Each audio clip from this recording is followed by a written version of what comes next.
उधर संयुक्त व्यापार संघ अध्यक्ष नवीन गुप्ता भी बीजेपी नेता विकुल चपराना की गुंडई के खिलाफ बेहद तल्ख तेवरों में नजर आ रहे हैं। उन्होंने एसएसपी डॉक्टर विपिन ताड़ा से मुलाकात की और कहा कि कप्तान साहब पुलिस और कानून का खौफ होना चाहिए। इस घटना ने मेरठ की पुरानी घटनाओं की याद दिला दी है, जब गुंडे सड़कों पर खुलेआम घूमते थे। व्यापारी डरा हुआ है, धाराएं बदलकर ऐसी कड़ी कार्रवाई कराइए कि कानून का खौफ पैदा हो जाए।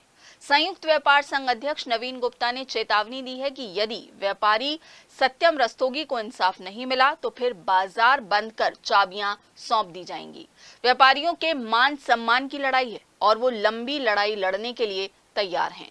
इस दौरान वरिष्ठ उपाध्यक्ष नीरज मित्तल, विजय आनंद अग्रवाल सहित तमाम व्यापारी नेता मौजूद रहे और एक ज्ञापन भी एसएसपी को सौंपा।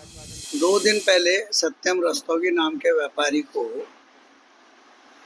मंत्री सोमेंद्र तोमर जी के कार्यालय के नीचे कुछ लोगों ने गाड़ी के विवाद पर मारपीट की और उनकी गाड़ी में तोड़फोड़ की। विरोध करने पर उनसे नाक रगड़वाकर और हाथ जोड़कर माफ़ी मंगवाई और उस समय वह मौके पर पुलिस खड़ी थी। पुलिस के सामने इस प्रकार की घटना होना, ये लगता है कि लोगों में कानून का कोई खौफ नहीं है। इस घटना ने हमें मेरठ शहर में होने वाली पुरानी कुछ घटनाओं को याद दिलाने का भी काम किया। जैसे पहले कुछ लोग कोतवाली क्षेत्र से निकलते थे हाथों में हथियार लेकर, और वो जो है क्या नाम है वहाँ पर गोली चलाते रहते थे और बच्चा पारा बेगमपुर तक गोली चलाते हुए निकले। ऐसे एक मंत्री थे जो उन्होंने सड़क पर ही सिपाही को चांटा मारा, मारपीट की।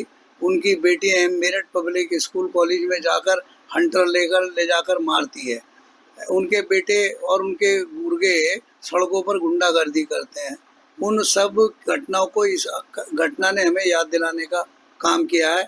व्यापारी में इसके कारण खौफ है, व्यापारी डरा हुआ है और जो पीड़ित व्यापारी है वह किसी से मिलने जुलने से भी डर रहा है, कोई कार्यवाही कराने की बात करने से भी डर रहा है। उस पर हम लोग कप्तान साहब से मिले थे। हमने कप्तान साहब से विरोध दर्ज कराया है कि भाई किस प्रकार से केवल ऐसी हल्की धाराओं में मुकदमा दर्ज कराया गया जो 1 घंटे में अपराधी को जमानत दी गई। और अब पूरे प्रदेश में जब पूरे प्रदेश स्तर तक ये सब मामला गया तो अब क्या कारण हो गया कि उसमें धाराएं बढ़ाकर और लोगों की भी गिरफ्तारी की जा रही है। तो लगता है इसके पुलिस अगर पहले ही वह कार्रवाई कर लेती तो पुलिस की इतनी शिशारेदार नहीं होती।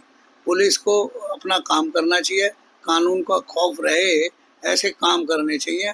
अगर कानून का खौफ नहीं बना सकते, हमने कप्तान को चेतावनी दी है कि अगर आप कानून का खौफ अपराधियों में नहीं बना सकते, अपराधी सोच वाले व्यक्तियों के बीच में नहीं बना सकते, तो हम अपनी दुकानों की चाबी आपको सौंप देंगे। हम इसे डरकर व्यापार करना नहीं चाहते, ना हम व्यापार करेंगे।